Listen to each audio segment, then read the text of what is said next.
Assalamualaikum warahmatullahi wabarakatuh. Bagaimana kabar anak-anakku sekalian? Semoga selalu sehat dan semangat untuk belajar. Baiklah anak-anakku, sebelum kita mulai pembelajaran kali ini, marilah kita berdoa bersama yang langsung dipimpin oleh ketua kelas. Silahkan. Baiklah, terima kasih. Kemudian adakah di antara siswa-siswa ibu yang tidak hadir pada kesempatan kali ini? Ada? Oh, baik, ternyata hadir semua. Alhamdulillah, berarti semuanya bisa mengikuti pembelajaran pada hari ini. Kemudian sebelum ibu mulai pembelajaran, silahkan sampah-sampah yang ada di sekitar kalian ini kalian ambil, kemudian buang sampah di tempatnya. Silahkan. Baik, terima kasih. Sebelum itu ibu akan menyampaikan tujuan pembelajaran yang pertama, tujuan pembelajaran kali ini yaitu siswa atau peserta didik menjelaskan pengertian akhlak tercela, hasad, dan takabur dengan baik. Yang kedua, tujuan pembelajaran kali ini peserta didik dapat menyebutkan dalil-dalil yang berhubungan dengan akhlak tercela, hasad, dan takabur dengan baik. Kemudian yang ketiga, peserta didik dapat menjelaskan sebab-sebab yang menimbulkan sifat tercela, akhlak tercela, hasad, dan takabur. Kemudian yang keempat, peserta didik dapat menyebutkan bahaya apa saja yang ditimbulkan oleh akhlak tercela, hasad, dan takabur. Dan yang terakhir, peserta didik dapat menjelaskan bagaimana cara menghindari akhlak tercela, hasad, dan takabur. Baiklah anak-anakku sekalian, kita mulai pembelajaran kali ini. Sebelum ibu mulai, ibu akan bertanya, adakah di antara kalian ini yang masih ingat pembelajaran sebelumnya? Oh, ada. Ayo silahkan selfie. Tentang hubudun ya. Apa arti hubudun ya? Ayo Roni silahkan. Oh ya, terima kasih, jawabannya bagus. Hubud dunia itu cinta dunia atau menjadikan dunia sebagai tujuan utama. Coba ada yang bisa menyebutkan ciri-cirinya hubud dunia? Ada yang masih ingat? Ada? Oh ya, silahkan Aida. Oh ya, terima kasih, jawabannya bagus. Jadi ciri-ciri dari hubud dunia yaitu menjadikan dunia sebagai tujuan utama. Yang kedua, suka mengumpulkan harta benda. Dan yang ketiga, kikir. Dan yang keempat, serakah atau rakus. Dan yang kelima, tidak mensyukuri nikmat yang sedikit. Itulah sekilas tentang pelajaran sebelumnya. Baiklah anak-anakku sekalian, sebelum ibu mulai, silahkan kalian yang sudah ibu bentuk minggu yang lalu membentuk kelompok, silahkan kelompok A, B, C, D. Silahkan kalian berkelompok untuk mengamati peta konsep dan video yang akan ibu tayangkan. Silahkan.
peta konsep dan video yang kalian amati tadi. Adakah pertanyaan-pertanyaan?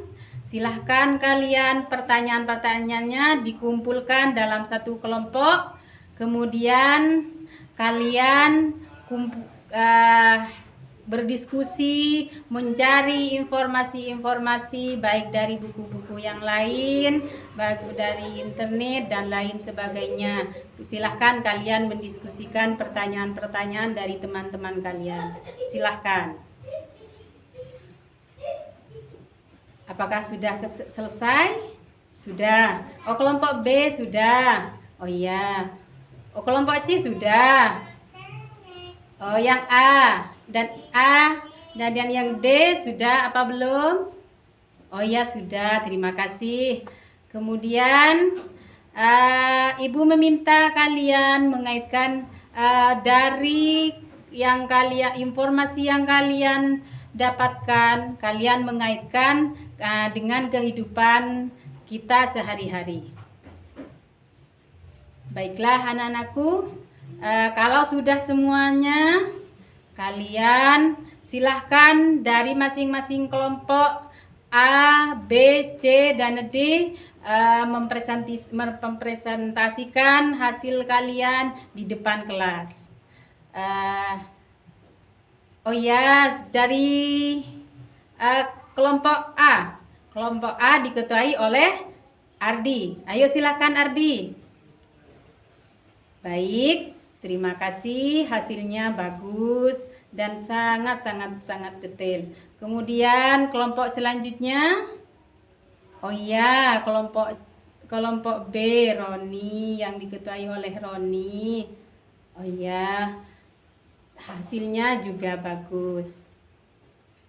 Selanjutnya dari kelompok C, yang diketuai oleh Selfie, sudah, dan hasilnya juga bagus.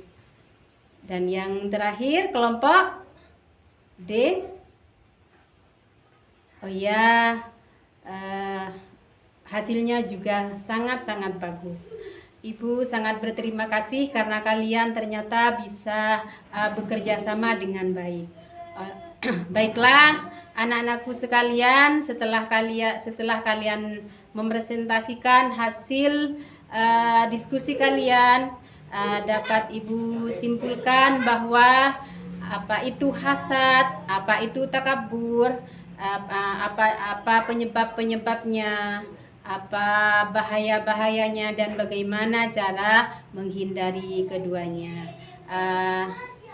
Hasad adalah iri dengki, merasa tidak senang atas apa yang didapatkan oleh orang lain. Hatinya dongkol ketika melihat orang lain mendapatkan suatu kenikmatan. Malah berharap agar kenikmatan itu bisa berpindah kepada dirinya. Itulah sifat hasad. Kemudian apa saja bahaya-bahaya yang ditimbulkan oleh hasad? Yang pertama, adanya rasa permusuhan dan kebencian. Yang kedua, tidak bersyukur. Dan yang ketiga, perasaan tinggi diri.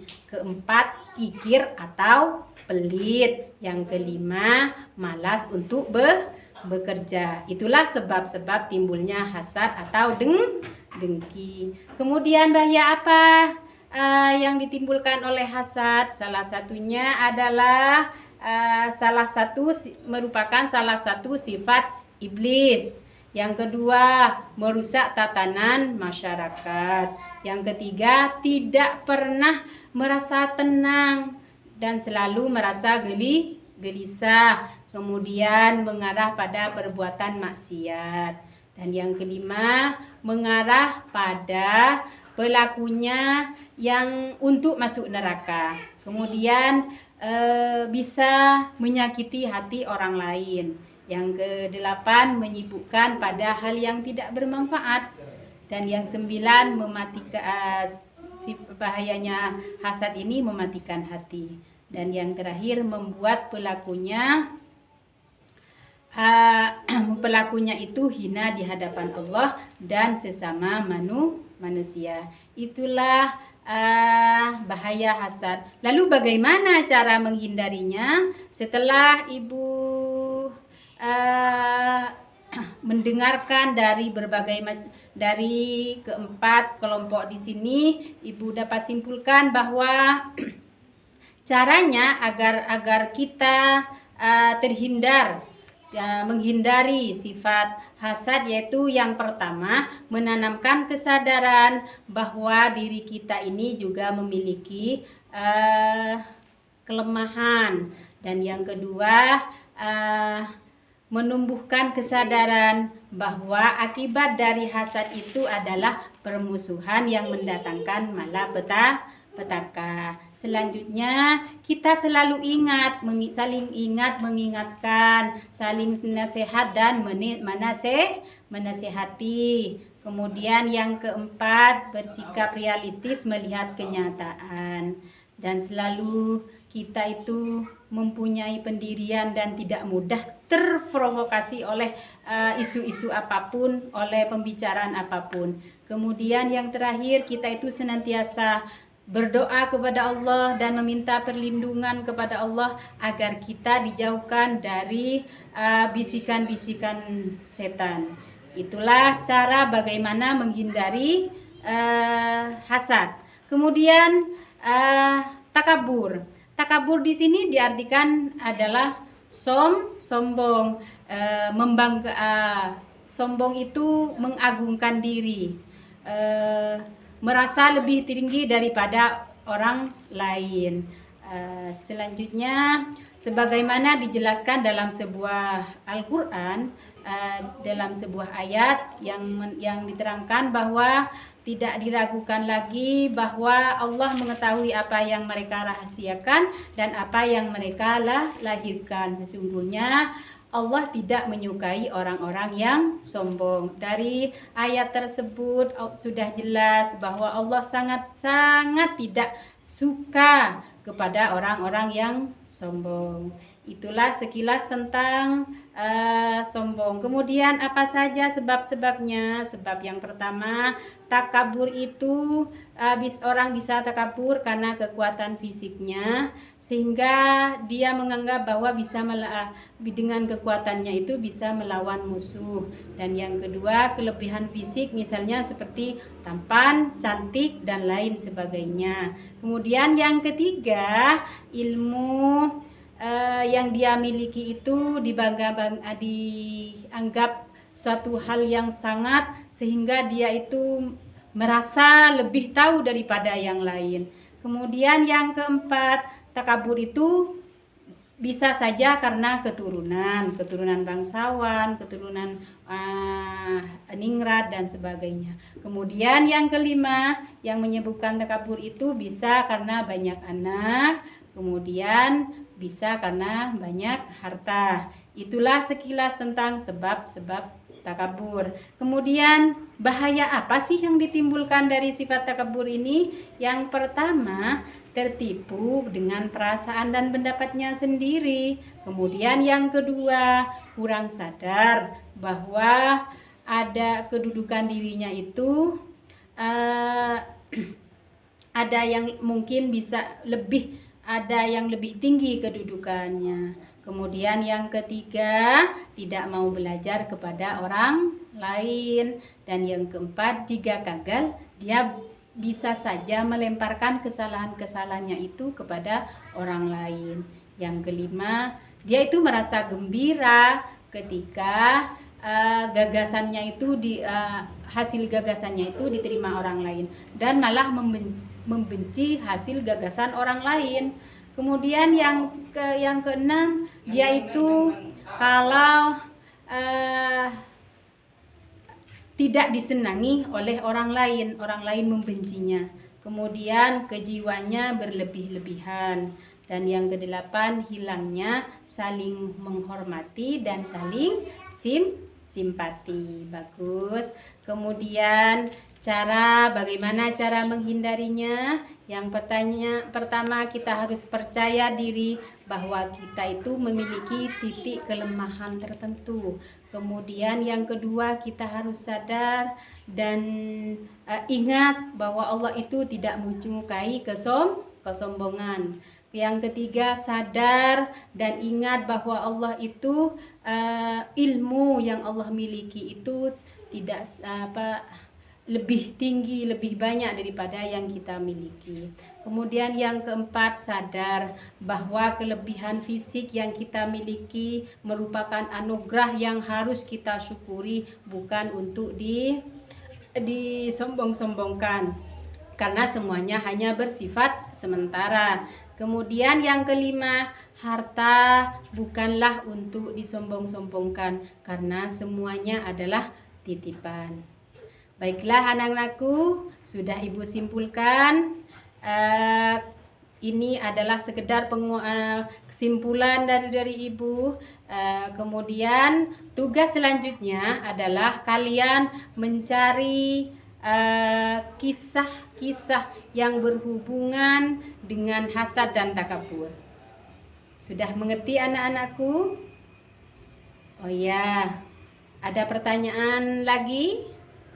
Oh, tidak ada. Baiklah anak-anakku, cukup sampai di sini pertemuan kali ini. Semoga bermanfaat dan kita tetap dalam keadaan sehat dan semangat terus untuk belajar. Akhirnya, wassalamualaikum warahmatullahi wabarakatuh.